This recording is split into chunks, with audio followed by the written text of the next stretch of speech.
ప్రియమైనటువంటి దేవుని బిడ్డలారా, మీ అందరికీ ఈరోజు ఈస్టర్ శుభాకాంక్షలు. అందరికీ శుభాకాంక్షలు. ఈరోజు చాలా సంతోషకరంగా మనందరము ఆనందంగా ఉండవలసినటువంటి రోజు అన్నమాట. ఎందుకు అంటే మనము సేవిస్తున్నటువంటి దేవుడు మృత్యుంజయుడు. అర్థమైందా? మనం సేవిస్తున్న దేవుడు, మనం ఆరాధిస్తున్న దేవుడు ఎలాంటి వాడు అంటే మృత్యుంజయుడు. మరణాన్ని గెలిచి తిరిగి లేచిన గొప్ప దేవుడు ఆయన. సామాన్యమైన విషయం కాదు. ఈ లోకములో ఎంతోమంది మరణించారు, కానీ ఎవరు కూడా తిరిగి లేగవలా. ఒకవేళ చనిపోయారనుకొని లేచారనుకోండి, మరలా చనిపోయారే. కానీ ఎందుకన్నానంటే ఈ మాట, పెద్దోళ్ళు ఒక్కోసారి చనిపోయినప్పుడు ఆడదాకా తీసుకెళ్ళి చెవులోనో ఏదో మాట్లాడతారంట, లే మళ్ళీ. అట్లా 1-2 సందర్భాలు ఎక్కడో జరిగాయి. అర్థమైందా? ఆ లేచిన వ్యక్తి మరలా చనిపోయాడు, ఇంక లేవాలా. అర్థమైందా? అతని శరీరం కుళ్ళు పట్టింది.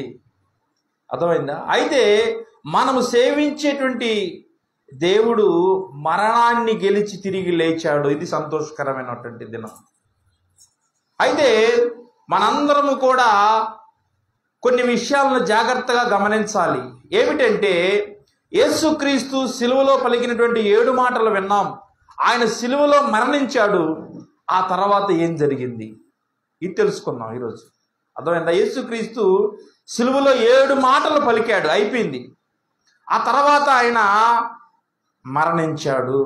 ఆయన మరణించిన తర్వాత ఏం జరిగిందో కొద్ది మాటలు తెలుసుకుందాం. మత్తయి సువార్తని ఒకసారి తీయండి అందరూ కూడా. మత్తయి సువార్త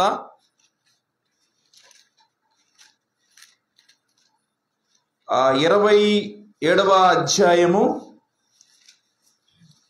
50వ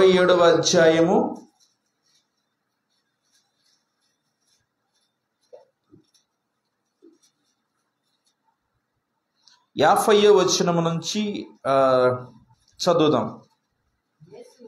యేసు మరలా బిగ్గరగా కేకవేసి ప్రాణం విడిచెను. అప్పుడు దేవాలయపు తెర పైనుండి క్రింద వరకు 2గా చినిగెను. భూమి వణికెను, బండలు బద్దలాయెను, సమాధులు తెరవబడెను. నిద్రించిన అనేక మంది పరిశుద్ధుల శరీరములు లేచెను. వారు సమాధులలో నుండి బయటికి వచ్చి ఆయన లేచిన తర్వాత పరిశుద్ధ పట్టణములో ప్రవేశించి అనేకులకు అగపడిరి అని బైబిల్ సెలవిస్తాం. జాగ్రత్తగా గమనించండి ప్రియమైనటువంటి దేవుని బిడలారా. యేసుక్రీస్తు చనిపోయిన తర్వాత ఏం జరిగింది? ఆయన చనిపోయిన తర్వాత జరిగినటువంటి మార్పులు మనందరం కూడా చూడాలి. అక్కడ బైబిల్లో రాయబడిన మాటలే నేను మీకు జ్ఞాపకం చేస్తాను. ఏం జ్ఞాపకం చేస్తున్నానంటే, దేవాలయపు తెర 2గా చీలిపోయింది. ఆ తర్వాత ఏమైపోయింది? భూమి వణికింది, బండలు బద్దలైపోయాయి. ఆ తర్వాత ఏం జరిగిందంటే, సమాధులు తెరవబడ్డాయంట. సమాధులు ఏం చేశాయి? సమాధులన్నీ కూడా తెరవబడ్డాయి. ఈరోజు మీరు ఉదయాన్నే వెళ్ళి చూడండి, చాలామంది ఎక్కడికి వెళ్తారు? ప్రార్థనకి వెళ్ళే వాళ్ళందరూ కూడా సమాధుల దగ్గరికి వెళ్తారు. సమాధుల దగ్గరికి వెళ్ళి ఏం చేస్తారు పాపం? దానికంటే ముందుగా వెళ్ళి పాపం సమాధిని శుభ్రం చేసి చక్కగా మంచి పెయింట్ వేసి అక్కడ 2 అగరొత్తులు వెలిగించి, పాపం వాళ్ళకి ఏమి ఇష్టమో, మందు తాగితే మందు, లేకపోతే వాళ్ళు ఏం తింటే చుట్ట, సిగరెట్ తాగితే సిగరెటు, ఏది కావాలంటే అది అక్కడ పెట్టొస్తారు. ఎందుకురా అంటే వాళ్ళకి ఇష్టం. ఈ లోకంలో ఉన్నప్పుడు వాళ్ళకి ఏమి ఇష్టం? బ్రాందీ ఇష్టం, చుట్టలు ఇష్టం, ఈ లోక సంబంధమైన అన్ని ఇష్టం. వాళ్ళు ఏం చేస్తారంటే పాపం వాళ్ళు వచ్చి తింటారా? ఏమండి, ఈరోజు క్రైస్తవులటువంటి వారు ఎలా మారిపోయారు అంటే అన్ని ఆచారాల వైపు వెళ్ళిపోయారు. అసలు ఇలాంటివి మనం ఆచరించవచ్చా? బైబిల్ ఏం సెలవిస్తుంది, మనం ఏం చేస్తున్నాం ఒకసారి జాగ్రత్తగా గమనిద్దాం. ఇక్కడ ఆయన చెప్పిన మాటలు ఏమిటంటే, సమాధులు తెరవబడి నిద్రించిన అనేక మంది, రాయబడిన మాట చూడండి, అనేక మంది పరిశుద్ధుల శరీరములు లేచెను. ఎవరి శరీరాలమ్మా? పరిశుద్ధులు అంటే పాపము లేనివారు, దేవుని కొరకు పవిత్రంగా బ్రతికిన వాళ్ళు, పాపాన్ని అసహించుకున్న వాళ్ళు, దేవుని కోసము ప్రాణాన్ని కూడా లెక్క చేయని వారు. అర్థమైందా? అందరూ పరిశుద్ధులు అవరు. ఇక్కడ ప్రార్థనకు వచ్చినంత మాత్రాన అందరం పరిశుద్ధులు అయిపోతామా? అవరు. ఎవరైతే ఆయన రక్తంలో, సిలువ రక్తంలో ఎవరైతే కడగబడతారో వారే పరిశుద్ధులు అవుతారు. అయితే ఆ దినాన పరిశుద్ధుల శరీరము లేపబడింది, వారు లేచారు. బైబిల్లో అదే రాయబడింది. అందరూ ఏం చేస్తారంటే ఇంకా ఈరోజు లెగుస్తారేమో, ఈరోజు సమాధుల పండుగ అంటే సమాధుల దగ్గరికి వెళ్ళొద్దాం. ఎందుకు? లేచి నీతో మాట్లాడతాడు కదా. అంతేనా? నేను ఎవరి గురించో మాట్లాడలా, నా గురించే నేను మాట్లాడుకుంటున్నాను. మా నాన్నగారికి వాళ్ళ అమ్మగారు అంటే చాలా ఇష్టం. ఇప్పటికైనా స్టిల్లో వాళ్ళు క్రమంగా వాటిని చేసేవాళ్ళు. నేను దేవుణ్ణి తెలుసుకున్న తర్వాత నేను చెప్పాను, అది తప్పది, అది విగ్రహారాధనతో సంబంధమైనది, అలాంటివి మనం చేయకూడదు. నన్ను వ్యతిరేకించాడు చాలా రోజులు. ఆ మాట నేను చెప్పగానే నా మీద కోపం తెచ్చుకునేవాడా, అది ఇది నువ్వు ముందు నేనా ముందు, నాకు తెలుసా నీకు తెలుసా అని చాలా వ్యతిరేకత నా మీద తీసుకొని వచ్చాడు. ఏదైనా కానీ నేను స్టాండర్డ్గానే ఉన్నాను. నువ్వేదైనా నువ్వు కానీ నువ్వు చేసేది మాత్రం అది తప్పు. నాకు కూడా తెలియనప్పుడు అప్పుడు వెళ్ళా, నేను కూడా వెళ్ళి చూసి వచ్చామండి. రే రారా వెళ్ళి పెయింట్ చేసి వద్దాం రారా అనేవాడు. అనుకొని టకటక వెళ్ళి వేసి వచ్చాము. తర్వాత తెలుసుకున్నాము, బైబిల్ చదివితేనే మనకు అర్థమైంది, చదవకపోతే తెలియదు. లోకం ఏదో గుడ్డిగా నడిచిపోతుందంటే దాంట్లోకి వెళ్ళిపోవటమే. అందరూ అటు వెళ్ళిపోతున్నారంటే అటు వెళ్ళిపోవటమే. ప్రియమైనటువంటి దేవుని బిడ్డలారా, జాగ్రత్తగా గమనించండి.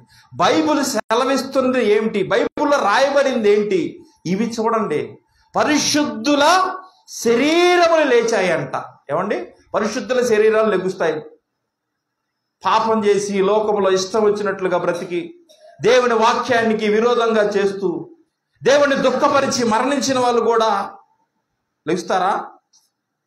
బైబిల్ ఏం చెప్తుంది? పరిశుద్ధుల శరీరాలు మాత్రమే లేచాయి. అర్థమైందా? అందరూ వేసి గబ్బా గబ్బా చదువుకున్న వాళ్ళకు కూడా చెప్పలేకపోతా ఉన్నామండి.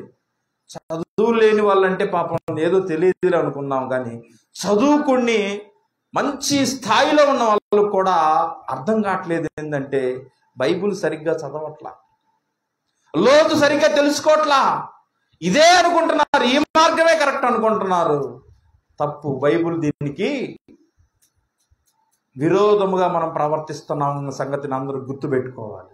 ప్రియమైన దేవుని బిడ్డలారా, ఇంకొన్ని మాటలు నేను మీకు జ్ఞాపకం చేస్తాను. అయితే వారు సమాధుల్లో నుండి బయటికి వచ్చి ఆయన లేచిన తర్వాత, అర్థమైందా? ఆయన లేచిన తర్వాత పరిశుద్ధ పట్టణములో ప్రవేశించి అనేకులకు అగపడ్డారు. అంటే అనేకులకి కనపడ్డారు. అగపడ్డారు అంటే కనపడ్డారు అని అర్థం. కనపడకపోతే మనం నమ్ముతామా? నమ్మరు ఎవరు. నమ్మితేనే, అర్థమైందా? మామూలుగా చెప్తే కొంతమంది వింటారులేవు, కానీ కొంతమంది ఏంటంటే నాకు కనపడితేనే నేను నమ్ముతా, నీ లేకపోతే నేను నమ్మను. అర్థమైందా? ఐ విట్నెస్, కంటి ద్వారా చూస్తేనే కొంతమంది నమ్ముతారు. అయితే ఇంకా రాయబడింది ఏంటంటే అనేకులకు అగపడి, ఆ తర్వాత చూడండి ఏం జరిగిందో. శతాధిపతి అతనితో కూడా యేసు ఉన్న వారును భూకంపం జరిగిన కార్యమన్నిటినీ చూచి మిక్కిలి భయపడి నిజముగా ఆయన దేవుని కుమారుడు అని చెప్పాడు. అంతకుముందు యేసుక్రీస్తుని శతాధిపతి అంటే 100 మంది మీద అధిపతి అని గుర్తుపెట్టుకోండి. శతాధిపతి అంటే 100 మంది మీద అధికారి.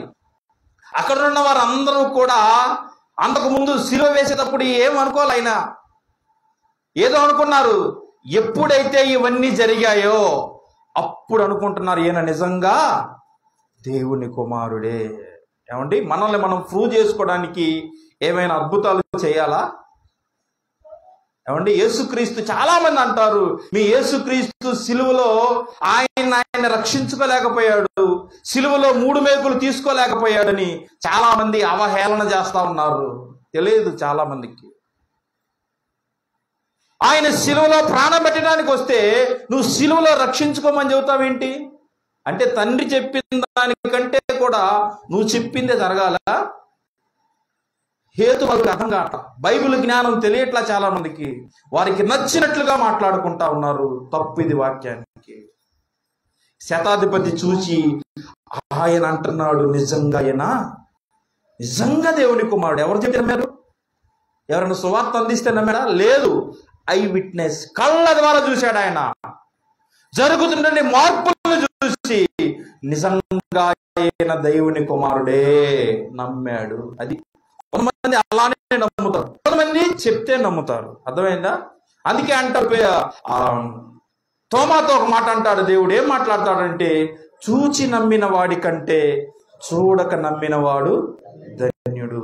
అర్థమైందా? తోమా అన్నాడు, అయ్యా యేసుక్రీస్తు లేచాడని మీరు అందరూ అన్నారు. శిష్యులు యేసుక్రీస్తు రోజు వచ్చాడు, వచ్చి వాళ్ళతో కనపడినప్పుడు వాళ్ళందరూ మాట్లాడారే, యేసుక్రీస్తు వచ్చి వెళ్ళిపోయాడు, మాతో కనపడ్డాడు అనగానే అంటున్నాడు, లేదు నేను కళ్ళారా చూడాల్సిందే ఆయన్ని.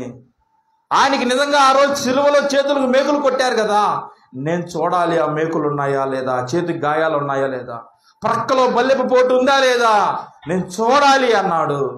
సరేలేని 3వసారి కూడా ప్రత్యక్షమై వారందరూ ఉన్నప్పుడు వచ్చి, తోమా దా నా దగ్గరికి రా, నీకు సందేహం ఉంది కదా, ఆ సందేహాన్ని తీర్చుకుందు అని మాట్లాడాడు. అయితే ఇప్పుడు నేను చదివినటువంటి ఈ మాటలన్నీ కూడా మీరు జాగ్రత్తగా గమనిస్తే, ఆ తర్వాత యేసుకు ఉపచారం చేయించు గలిలయ నుండి ఆయన్ని వెంబడించిన అనేక మంది స్త్రీలు అక్కడ దూరంగా నిలుచుండి చూస్తా ఉన్నారట. వాళ్ళందరూ చూస్తా ఉన్నారు. వారిలో మగ్ధలేని మరియా, తర్వాత ఈ మరియయు, యాకోబు, యేసే అని వారి తల్లి అయిన మరియయు, జెబెదయి కుమారుల తల్లియు ఉండిరి. యేసు శిష్యుడిగానున్న అరిమత యేసేపు అనే ఒక ధనవంతుడు సాయంకాలం అయినప్పుడు వచ్చి, అర్థమైందా, ఆయన చనిపోయిన తర్వాత సాయంకాలం వేళ వచ్చి, అయ్యా యేసుక్రీస్తు దేహాన్ని మాకు ఇవ్వండి అని అక్కడికి వెళ్ళి అడగటం జరిగింది. అయితే గమనించినటువంటి విషయం ఏమిటంటే, ఎవరు యేసేపు ఎవరు? పాత నిబంధనలో ఒక యేసేపు, క్రొత్త నిబంధనలో ఒక యేసేపు ఉన్నాడు. ఈయనెవరు? యేసుక్రీస్తు శిష్యుడు. అర్థమైందా? అయితే ఈయన బాగా ధనవంతుడు. ఈ ధనవంతుడు అక్కడికి వెళ్ళేసి యేసుక్రీస్తు దేహాన్ని నాకు ఇవ్వండి ధైర్యం చేసి అడగాలంటే ఎవరు అడగలేకపోయారు. ఈయన ఒక్కడు మాత్రం వెళ్ళి అడిగాడు. సిలువ వేసిన తర్వాత ఏం జరిగిందో చెప్పి నేను ముందుకు వెళ్తాను. చూడండి, దేహం అడగరా, అతనికి అప్పగింతను ఆజ్ఞాపించాము. సరే ఇస్తాము. శుభ్రమైన నారబట్టలు చుట్టి తాను రాతిలో తుప్పించిన సమాధిలో దానిని ఉంచాడు. అర్థమైందా? ఈ యేసేపు ఒక సమాధిని రెడీ చేసుకున్నాడంట, క్రొత్తది. అంతకు ముందు ఎవరు కూడా అక్కడ పెట్టలేదు. ఆ సమాధిలో యేసుక్రీస్తు ఉంచారు. ఉంచటమే కాదు, ఏం చెప్తా ఉన్నాడు చూడండి. మరునాడు అనగా సిద్ధపరచు దినము, మరుసటి దినమున ప్రధాన యాజకులు పరిసయ్యులు కూడి వచ్చి, అయ్యా వంచకుడు సజీవుడే ఉన్నప్పుడు 3వ దినము తర్వాత నేను లేచని చెప్పి మాకు జ్ఞాపకం ఉన్నది అని అంటా ఉన్నారు. వీళ్ళందరూ ఏమంటారంటే, అయ్యా ఆయన సజీవుడిగా ఉన్నప్పుడు మాకు చెప్పాడు, గుర్తున్నాయి, 3వ రోజు తిరిగి లేస్తాడంట. శిష్యులకు గుర్తులేదు. యేసుక్రీస్తుతో ఉండి ఆయనతో ఉండి అద్భుతాలు ఆశ్చర్యమైన కార్యాలన్నీ చూశారు, స్వస్థతలు చూశారు. ఆయన వారితో చెప్పారు కూడా ఆల్రెడీ. మత్తయి సువార్తలో ఒకసారి జ్ఞాపకం చేస్తాను. మత్తయి సువార్త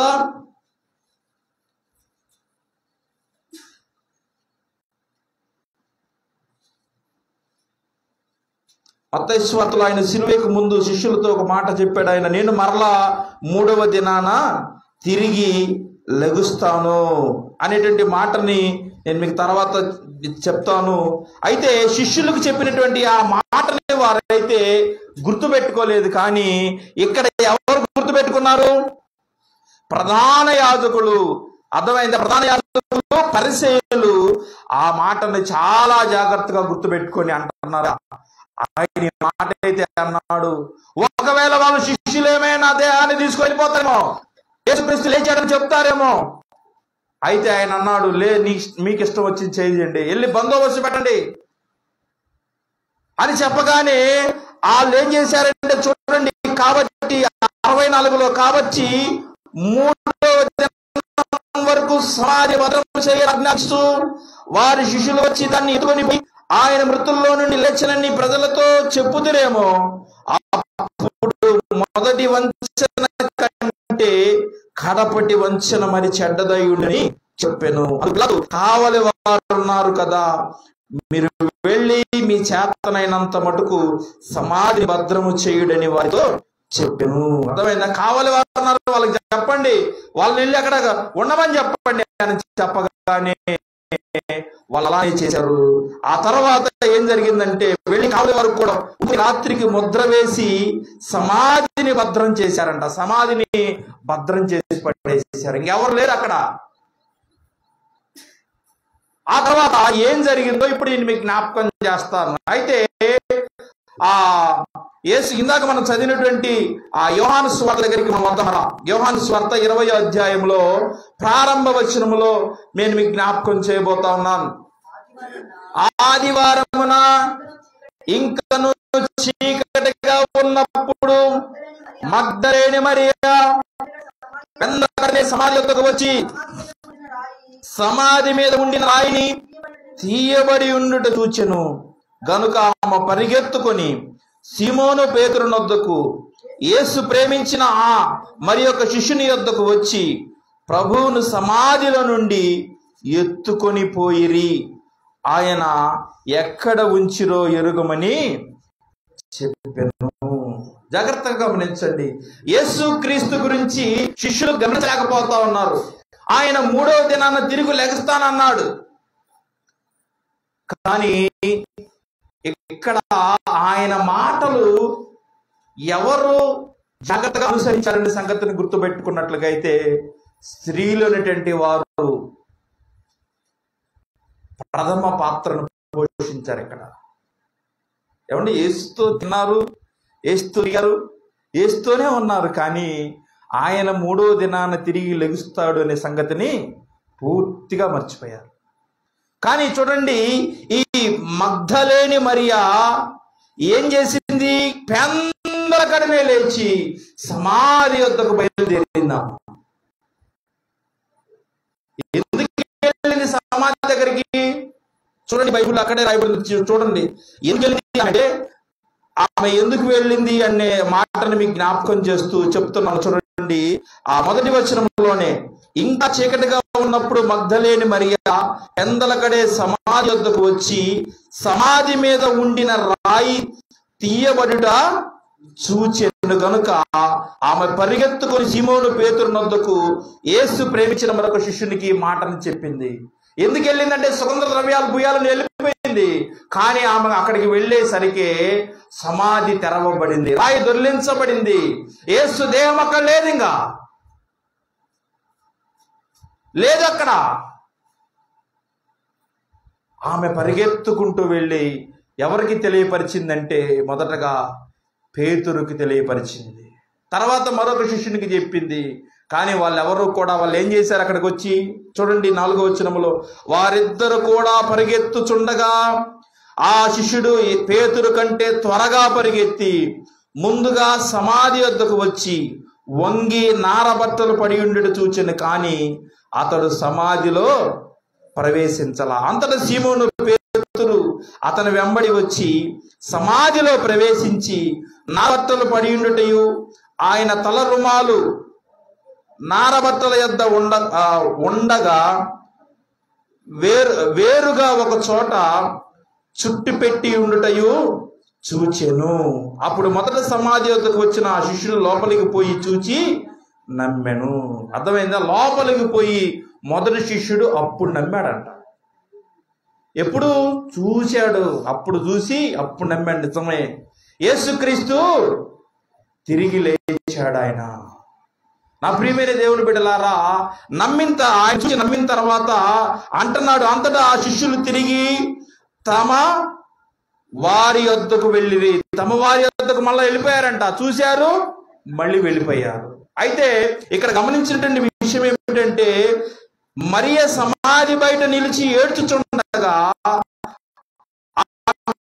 ఏడ్చుతూ సమాధి వైపు వంగి చూస్తూ ఉన్నదంట. ఏడుస్తుంది ఆమె. సమాధి అక్కడ దేవదూతలు అంట.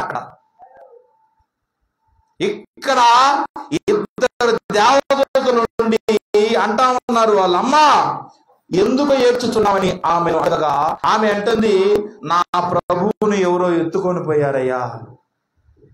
నా ప్రభువుని ఎవరు ఎత్తుకొని పోయారు, ఆయన ఇక్కడ లేడు అని చెప్పి ఏడుస్తా ఉంది. ఏడుస్తా ఉండి ఒక్కసారి వెనక తిరిగి చూడగానే యేసు ప్రభు వచ్చేసాడు. ఆల్రెడీ మళ్ళా ఏడుస్తుంది. ఆమె అడుగుతున్నాడు, అమ్మ ఎందుకు ఏడుస్తున్నావంటే, అయ్యా యేసు ప్రభు వారు ఇక్కడ లేరయ్యా, ఆయన ఎవరు ఎత్తుకొని పోయారనగానే అసలు మాట్లాడుతుంది ఆయనే. ఆమె అనుకుంటుంది తోటమాలేమో అనుకుంటుంది. కాదు కాదు అనుకుని ప్రేమిస్తున్నప్పుడు ఆయన మళ్ళా మాట్లాడుతూ అంటున్నాడు. చూడు, ఆ మాటలు మీకు జ్ఞాపకం చేస్తాను. 15వ వచనంలో, యేసు అమ్మా ఎందుకు ఏడుస్తున్నావు, ఎవరిని వెతుకుచున్నావు అని ఆమెను అడగగా ఆమె ఆయన తోటమాలి అనుకొని, అయ్యా నీవు ఆయన్ని మోసుకొని పోయిన ఆయన ఎక్కడ ఉంచుతో నాకు చెప్పు. నువ్వు ఆయన మోసుకునేవేమో, నాకు చెప్పు, నేను ఆయన్ని ఎత్తుకొని పోదునని చెప్పాను. యేసు ఆమెను చూచి మరియా అని పిలిచాను. ఇంకా ఇట్లా కాదులే అని చెప్పేసి పేటి పిలిచాడు యేసు. మరియా పిలవగానే ఆమె చూడండి ఏం చేసింది అంటే, ఆమె ఆయనకు దిగి ఆయన్ను హెబ్రీ భాషలో ప్రభు అని పిలిచెను. ఆ మాటకి బోధపడా అని అర్థము. అప్పుడు దాకా ఆమె గమనించలా. ఎప్పుడైతే ఆయన పేరు పెట్టి పిలిచాడో అప్పుడు గ్రహించింది. గ్రహించటమే కాదు, యేసు ఆమెతో నేను ఇంకను తండ్రి యొద్దకు ఎక్కిపోలేదు గనుక నన్ను ముట్టుకోవద్దు, నేను తండ్రి వెళ్ళిపోతున్నాను కానీ నన్ను ముట్టుకోవద్దు. అయితే నువ్వు వెళ్ళి ఎవరికి చెప్పమన్నాడు ఆయన? చూడండి, ఆయన ఒక మాట చెప్పాడు ఆమెతో, అయితే నా సహోదరుల యొద్దకు వెళ్ళి నా తండ్రియు మీ తండ్రియు నా దేవుడును మీ దేవుడినైన వాని యొద్దకు ఎక్కిపోవచ్చున్నానని వారితో నువ్వు చెప్పు. అర్థమైందా? వారితో నువ్వు చెప్పు. మగ్దలేని మరియ వచ్చి నేను ప్రభువుని చూచితినని ఆయన నాతో ఈ మాటలు చెప్పని శిష్యులకు చెప్పింది. అర్థమైందా? ఆమె వెళ్ళి అక్కడ జరిగిన విషయాలన్నీ కూడా వెళ్ళి శిష్యులకు చెప్పింది. శిష్యులకు చెప్పగానే చూడండి, ఆనాడు బైబిల్లో చదివినటువంటి మనం బట్టి ఆదివారము సాయంత్రము అందరూ ప్రార్థన చేసుకోవడానికి ఒక స్థలములో ఉన్నప్పుడు యేసు ప్రభు ఆ ప్రాంతానికి వచ్చాడు. మొదటిసారిగా వచ్చి వాళ్ళందరూ ఉన్నప్పుడు చూడండి, ఆయన అంటున్నాడు, మీకు సమాధానము కలుగును గాక. ఏం మాట్లాడుతున్నాడు? మీకు సమాధానము. ప్రభు అయిన యేసుక్రీస్తు సమాధానం ఉందా? చాలా మంది సమాధానము లేకుండా ఉంటా ఉన్నారు. సమాధానాన్ని వెతకాలి. అందుకే బైబిల్లో ఒక మాట రాయబడి ఉంది, సమాధానపరచువారు ధన్యులు. ఎవరాళ్ళు? దేవుని కుమారులు. అర్థమైందా? సమాధాన పరిచే వాళ్ళు. కొంతమంది సమాధాన పరచడానికి ఇష్టపడరు. అర్థమైందా? గొడవ అనుకోండి, ఇద్దరిని ఐక్యం చేసి సమాధాన పరచరు, ఇంకొద్దిగా ఎక్కువ చేస్తుంటారు. కొద్దిగా మంటేస్తే వాళ్ళిద్దరికి కాస్త ఎక్కువైపోద్ది. అలాంటి వాళ్ళు ఉన్నారు. వాళ్ళు సాతాను సంబంధులనే సంగతిని గుర్తుపెట్టుకో. దేవుని కుమారుడు కుమార్తెలు కాదు వాళ్ళు. అలా గొడవలను ఎక్కువ చేసి తగాదాలను ఎక్కువ చేసేవాళ్ళు కాదు. దేవుని కుమారుడు కుమార్తెవైతే నువ్వు సమాధాన పరుస్తావు. సమాధానం ఉంటుంది ఎప్పుడు నీకు. ఉందే సమాధానం? ఉందా? ప్రార్థనకు వస్తూ ఉంటున్నాము కానీ కొంతమంది జీవితాల్లో సమాధానం లేదు, నమ్మలేదు. వాళ్ళందరూ అక్కడ ఉండగానే ఆయన అంటున్నాడు, మీకు సమాధానము కలుగునుగాక. అలా చెప్పి తన చేతులు ప్రక్కగా చూపగా శిష్యులు ప్రభువుని చూచి సంతోషించారంట. శిష్యులు ప్రభువుని చూసి సంతోషించారు. ఈ సమయంలో తోమా లేడు అక్కడ. యేసుక్రీస్తు వచ్చినప్పుడు తోమా అనేటువంటి శిష్యుడు అక్కడ లేడు అప్పుడు. అయితే అందరూ ఏం చేశారంటే, ఇందాక నేను చెప్పినట్లుగా ఈ మాటలన్నీ కూడా తోమా ఉన్నప్పుడు మళ్ళా చెప్పాడు. యేసుక్రీస్తు కనపడ్డాడు, మాకు మా దగ్గరికి వచ్చాడు, మాకు సమాధానం కలుగునుగాక అన్నాడు, మేమందరూ చాలా సంతోషపడ్డాము అని చెప్పగానే యేసుక్రీస్తు మరలా ఏం చేశాడంటే చూడండి, రెండోసారి కూడా వచ్చాడు ఆయన. రెండోసారి ఎక్కడికి వచ్చాడు చూడండి, ఆయన 22 వచ్చిన ఒకసారి జ్ఞాపకం చేస్తాం. యేసు ఈ మాటలు చెప్పి వారి మీద ఊది, పరిశుద్ధాత్మను పొందండి, మీరు ఎవరి పాపములు క్షమింతురో అవి వారికి క్షమించబడును, ఎవరి పాపములు మీరు నిలిచి ఉండనిత్తురో అవి నిలిచి ఉండునని వారితో చెప్పి, యేసు వచ్చినప్పుడు 12 మందిలో ఒకడైన దిద్దుమానబడిన తోమా వారితో లేకపోయాడు. అయితే ప్రియమైన దేవుని బిడ్డలారా, గమనించినట్లుగా అయితే 26 వచనములో 8 రోజులైన తర్వాత ఆయన శిష్యులు మరలా లోపల ఉన్నప్పుడు, తోమా వారితో కూడా ఉన్నప్పుడు ఏం చేశాడంటే చూడండి, మూయబడి ఉండగా యేసు వచ్చి మధ్య నిలిచి మీకు సమాధానము కలుగునుగాక. తర్వాత తోమాను చూచి అంటున్నాడు, ఇందాక నేను చెప్పాను కదా, తోమాతో మాట్లాడుతూ అంటున్నాడు, తోమా ఇలా రా, ఇలా వచ్చి నీ సందేహాన్ని ఒకసారి తీర్చుకో. నీకు సందేహం ఉంది కదా, వీళ్ళందరూ నమ్మారు, వీళ్ళందరూ ఏం మాట్లాడలేదు, కానీ నీకు ఒక సందేహం ఉంది కదా, నీ గాయాల్లో వేరు పెట్టి చూడాలని. ఓకే, వచ్చి నీ సందేహాన్ని తీర్చుకో అనగానే ఆయన అప్పుడు అంటున్నాడు 29లో, యేసు నీవు నన్ను చూచి నమ్మితివి. ఎలా? నన్ను చూసే నమ్మావు. అయితే అంటున్నాను, చూడక నమ్మిన వారందరూ కూడా ధన్యులు. అర్థమైందా? చాలా మంది చూచి నమ్మిన వాళ్ళు ఉన్నారు, కొంతమంది చూడక నమ్మిన వాళ్ళు ఉన్నారు. ఎవరిని ధన్యులుగా చెప్తున్నాడు దేవుడు? చూడక నమ్మిన వారు ధన్యులు. నా ప్రియమైన దేవుని బిడ్డలారా, చూసి కాదు, చూడకుండా నమ్మగలగాలి. అది విశ్వాసం అంటే. ఉందా? చూస్తేనే మనం నమ్ముతాం, చూడకపోతే నమ్ముతారా? ఏదైనా చెప్పామనుకోండి, నమ్ముతారా? ఆహా, నేను చూడాల్సిందే, నేను కళ్ళారా చూస్తే కానీ నేను నమ్మను. నమ్మవా? సరేలే, ఒకరోజు వస్తుందిలే, ఆ రోజు చూస్తావులే, కళ్ళారా చూద్దులే. ఈ తోమ పరిస్థితి అంతకుముందు కూడా నేను చెప్పాను అనుకుంటా. ఇలా అన్నటువంటి తోమ విస్తృతమైన సేవ చేశాడులే, కానీ తర్వాత ఆయన ఎలాంటి మరణం పొందాడో తెలుసా? ఆ బల్లెకు పొడిచి అంటే అలాంటి మరణాన్ని పొందాడు. అని శిష్యులు రకరకాల మరణాలు పొందారులే, కానీ ఈరోజు అయితే కాదులే. కానీ తోమా జీవితంలో తోమా మాట్లాడేటువంటి మాటలను బట్టి ఎలాంటి మరణాన్ని పొంది సజీవ సాక్షిగా ఉన్నాడు అంటే, ఆయన ఎలాంటి మాటలు మాట్లాడాడు? నేను నిన్ను చూస్తేనే నమ్ముతా, లేకపోతే నమ్మను. అంటే యేసుక్రీస్తుతో ఉండి అన్ని రోజులు ఆయనతో తిరిగి ఆయన నమ్మవా? ఏమంటే ఇన్ని రోజులు మనం అర్థం చేస్తున్నాం, ఇన్ని రోజులు దేవుడిని వెంబడిస్తున్నాం, కానీ చాలామంది ఏమంటారంటే, మాకు ప్రత్యక్షమైతేనే మేము నమ్ముతాం, మా జీవితంలో అద్భుతం జరిగితేనే మేము నమ్ముతాం, మాకు కావాల్సినవి ఇస్తేనే మేము నమ్ముతాం, లేకపోతే మేము నమ్మమండి. ప్రియమైన దేవుని బిడ్డలారా, ప్రభువు అందరినీ ప్రేమిస్తున్నాడు కాబట్టి ఆయన ఎవరిని త్రోసేసేవాడు కాదు. ఇలా అన్నాడని తోమాను తోసేయలేదు, పిలిచాడు, రా వచ్చి చూసుకో. అయితే చివరిలో ఒక మాట అన్నాడు, చూడక నమ్మిన వారు ధన్యులు. ఇది గుర్తుపెట్టుకో. అయితే అయితే కొన్ని మాటలు చెప్తాను చూడండి. యేసు దేవుని కుమారుడైన క్రీస్తు అని మీరు నమ్మునట్లును నమ్మిక ఆయన నామమందు జీవము పొందునట్లు ఇవి రాయబడెను. తర్వాత యేసు తిబేరియా సముద్ర తీరమున శిష్యులకు మరలా తనను తాను ప్రత్యక్షపరుచుకొని ఆయన తను ప్రత్యక్షపరుచుకున్న విధమేదనగా సీమోను పేతురును దిద్దుమానబడిన తోమ గలిలయ కానా అనే ఊరిలో ఉండగా నతనయేలు జెబెదయి కుమారులు ఆయన శిష్యుల్లో మరి ఇద్దరును కూడి ఉండిరి. సీమోను పేతురు, నేను చేపల పట్టబోదునని వారితో అనగా వారు మేమును నీతో కూడా వచ్చిదిమనిరి.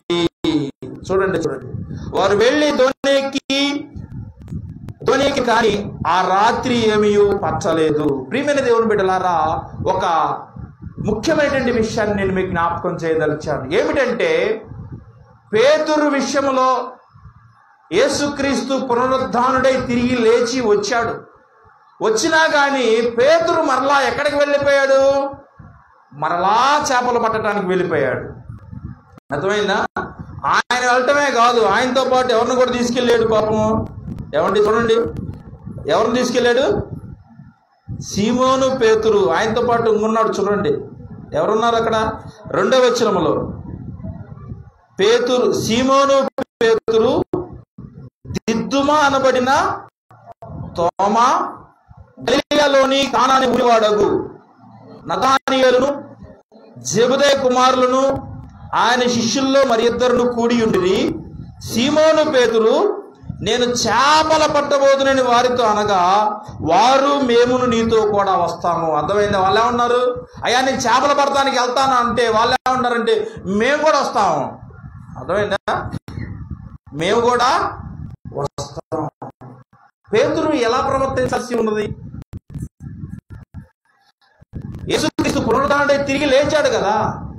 ఏదైతే వద్దుకొని ఆయన వారితో ప్రారంభంలో శిష్యులుగా చేసుకునేటప్పుడు ఒక మాట అన్నాడు. ఏమన్నాడంటే, మిమ్మల్ని మనుషులు పట్టు జాలాలుగా నేను చేస్తాను, అది విడిచిపెట్టి రండి అన్నాడు. మరలా ఎక్కడికి వెళ్ళారు వాళ్ళు?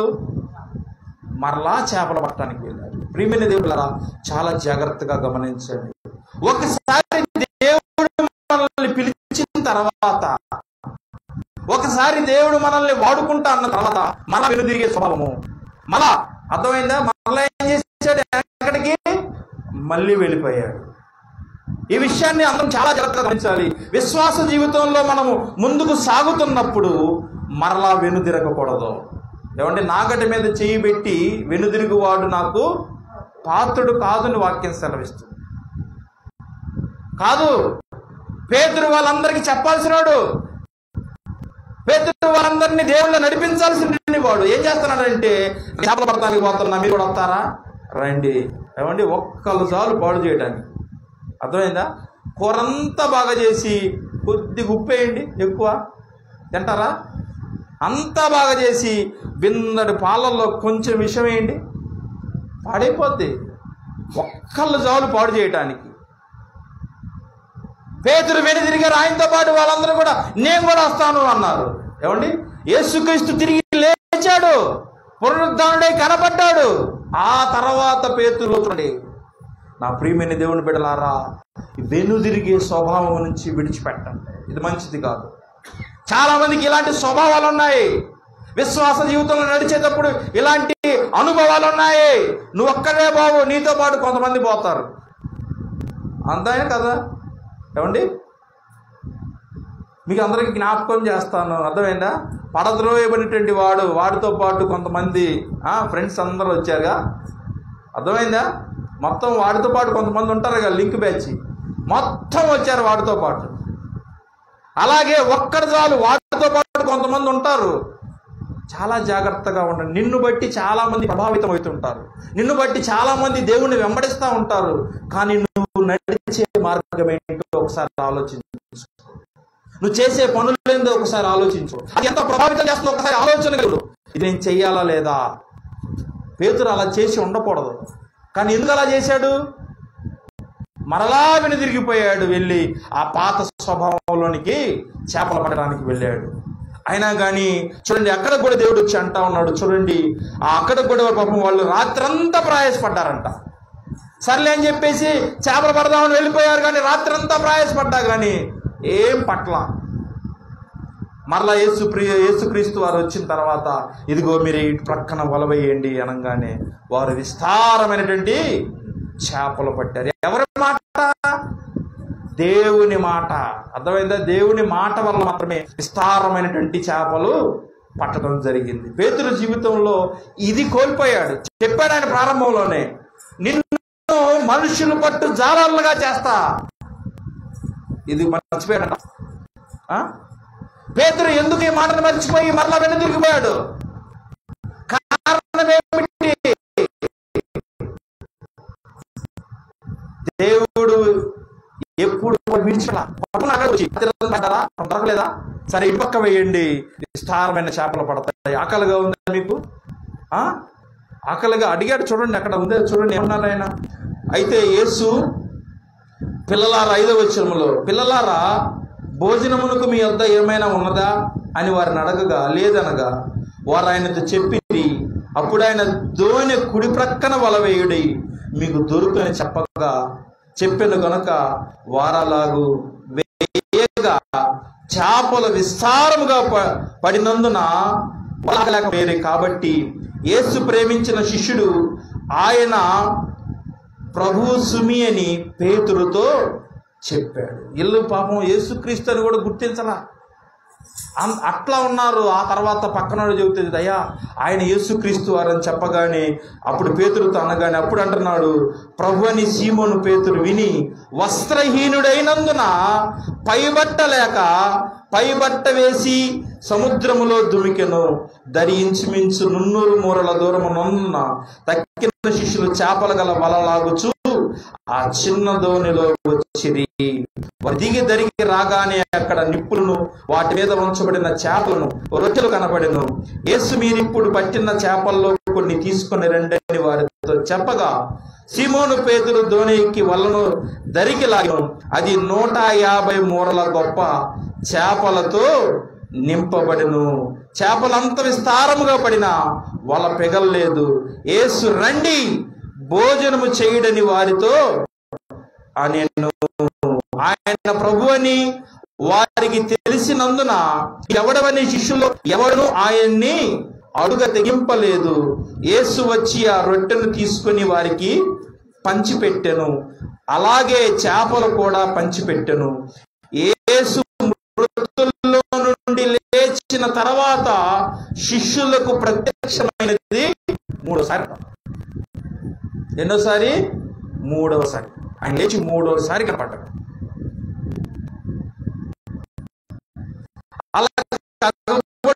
అదే మీరు అపోస్తుల కార్యంలో కనుక మీరు చదివినట్లుగా అయితే మొదటి 40 దినాలు వాళ్ళందరికీ అగపడుచు, వాళ్ళందరికీ కనపడుతూ ఏమంటాడంటే చూడండి, దేవుని రాజ్య విషయాల గురించి బోధించుచు అనేక ప్రమాణాలను చూపి వారికి తనను తాను సజీవుడిగా కనపరుచుకున్నాడంట. 1వ అధ్యాయము 3వ వచనంలో రాయబడి ఉంటది. ఆయన శ్రమ పడిన తర్వాత 40 దినముల వరకు వారికి అగపడుచు దేవుని రాజ్య విషయాల గురించి బోధించు అనేక ప్రమాణాలను చూపి వారికి తనను తాను సజీవుడిగా కనబరుచుకున్నాడు. 4 రోజులు వారికి కనబరుచుకున్నాడు. ఎందుకు కనబరుచుకోవాల్సి వచ్చింది? సందేహాలు ఉంటాయా లేదా? యేసుక్రీస్తు శిష్యులు ఇంకా నమ్మలా. ఆయన 3వ దినాన్ని లెగుస్తాడని నమ్మలా. మనం నమ్మలేదు కాబట్టి రుజువు పేర్చుకోవాలిగా, నమ్మకం కలిగించాలిగా, మరలా రాజ్య విషయాలు చెప్పాలిగా. అందుకే ఆయన అందరికీ అగపడుచు చిహ్నాలు, గుర్తులు చెప్తూ దేవుని రాజ్య విషయాలన్నీ వారికి తెలియపరుస్తూ చెప్పాడు. నా ప్రియమైనటువంటి దేవుని బిడ్డలారా, ఇది మనందరం గుర్తుపెట్టుకోవాలి. ఉదయకాలమున ఆయన ఎలాంటి వాడు అంటే, ఏమండి ఎలాంటి వాడు మిమ్మల్ని అడిగితే చెప్తారు? యేసుక్రీస్తు ఎలాంటిది అని మిమ్మల్ని అడిగితే ఏం చెప్తారు? చెప్పండి. మరణాన్ని గెలిచి తిరిగి లేచిన దేవుడు. అలాంటి దేవుడిని అండి నేను సేవించేది, అలాంటి దేవుడి దగ్గరికి అండి నేను వెళ్ళేది అని ధైర్యంగా మీరు చెప్పండి. ఇందాక నేను ప్రారంభంలో చెప్పినట్లుగా ఈ లోకంలో ఎంతో మంది పుట్టారు కానీ తిరిగి లేవాలా. ఎంతో మంది ఈ లోకాన్ని వాళ్ళొక విధాలుగా శాసించారులే కానీ మరలా లేక పునరుద్ధానుడై లేచినటువంటి గొప్ప దేవుడు ఆయన. తండ్రి చిత్తమును ఈ లోకానికి వచ్చేటువంటి గొప్ప దేవుడు ఆయన. మన పాప దోషాలన్నీ తన భుజాల మీద వేసుకొని నా పాపాల నుంచి మనకు విడుదలను కలిగించడానికి సిలువలో బలియాగంగా మారి మరణాన్ని గెలిచి మృత్యుంజయుడై తిరిగి లేచాడు ఆయన. నా ప్రియమైన దేవుని బిడ్డలారా, ఎందుకంటే మనందరి కోసం, నిన్ను రక్షించడం కోసం, నీ పాప జీవితాలన్నిటిని నువ్వు విడిచిపెట్టి ఆ పరిశుద్ధమైన రక్తంలో నువ్వు కడగబడితే పరిశుద్ధమైన వ్యక్తిగా నువ్వు ఉంటావు. నీ పాపాలు ఒప్పుకోకుండా నువ్వు ప్రార్థనకు అట్లానే వస్తున్నావు, ఉపయోగము ఏమీ లేదు. నీ పాపాలన్నీ ఒప్పుకొని పశ్చాత్తాపడి ఆ సిలువలో ఆయన కార్చినటువంటి ఆ రక్తములో నీ పాపాలను నువ్వు కడుక్కో. కాళ్ళకు బురదంటితే కడుక్కోవా? చేతికి బురదంటితే కడుక్కోవా? బట్టలకి బురదంటితే కడుక్కోరా? నీ మనస్సుకి బురదంటింది పాపం అనే బురద, రోత. దాన్ని ఎవరు కడగరు, క్రీస్తు ప్రభు వారు ఒక్కరే. దేవుడికే సాధ్యం అది. కడుక్కోవడానికి మీరు ప్రయత్నం చేయండి. మీ పాపాలు ఒప్పుకొని ప్రయత్నం చేయండి. చేసి నీవు విడిచిపెట్టడానికి ప్రయత్నం చేయండి. ఆయన సహాయం చేస్తాడు మీకు. చాలా మందికి ఎలా ఉంటుందంటే, చేస్తా ఉన్నారు, దేవుని మందిరంలో అడుగు పెడతారు, చేస్తా ఉన్నారు, వాళ్ళకి నచ్చినట్లుగా ఉంటా ఉన్నారు. నా ప్రియమైన దేవుని బిడ్డలారా, ఆ రాజ్యంలోనికి నువ్వు రావు. ఈ రాజ్యంలోనే ఉంటావు. పరలోక రాజ్యంలోనికి నువ్వు రావు. ఇక్కడే ఉండాలని నువ్వు అనుకుంటే నీకు నచ్చినట్లుగా ఉండు. బలంతో ఏం లేదు, ఒత్తిడి ఏమి లేదు. ఇష్టం వచ్చినట్లుగా బ్రతుకు, మాట్లాడు, నీకు నచ్చింది చూడు, ఇష్టమైందే నచ్చినట్లుగా బ్రతుకు. కానీ ప్రభువుకి ఇష్టమైనది నువ్వు చేయకపోతే ఆ రాజ్యంలోకి నువ్వు రాలేవు. ఆ ప్రియమైన దేవుని బిడ్డలారా, ఒక మాట చెప్పి నేను ముగించిపోతా ఉన్నాను. ఆయన మన కొరకు చేసినటువంటి గొప్ప త్యాగమును బట్టి ఆయన మనమందరము ఎంతగానో స్తుతించవలసిన వారమై ఉన్నాం. ఎవ్వరు చేయలేని త్యాగాన్ని చేశాడు ఆయన. ఎవరైనా చేస్తారా? అమ్మా, నీకు బెస్ట్ ఫ్రెండ్స్ ఎవరున్నారా? ప్రాణం పెట్టే స్నేహితులు ఉన్నారా నీకోసం?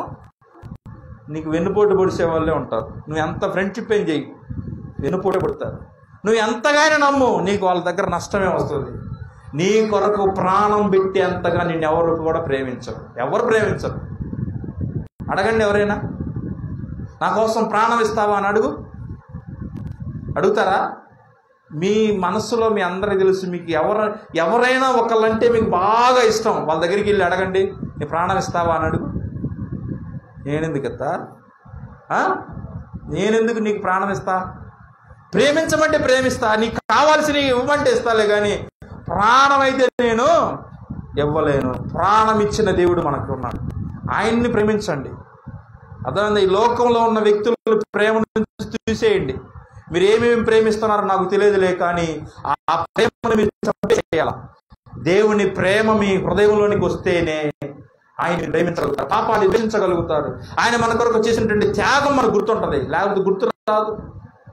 నా ప్రియమైనటువంటి దేవుని బిడ్డలారా, నీ ప్రేమ దేవుని మీద ఉంటేనే నీ జీవితము ఆశీర్వాదకరం, నీ కుటుంబం దీవించబడుతుంది, నువ్వు చేసే పనులు ఆశీర్వాదకరంగా ఉంటాయి. కాబట్టి దయచేసి ఈ చిన్న వాక్యాన్ని నమ్మినట్లుగా అయితే తల్ల వంచి మనందరం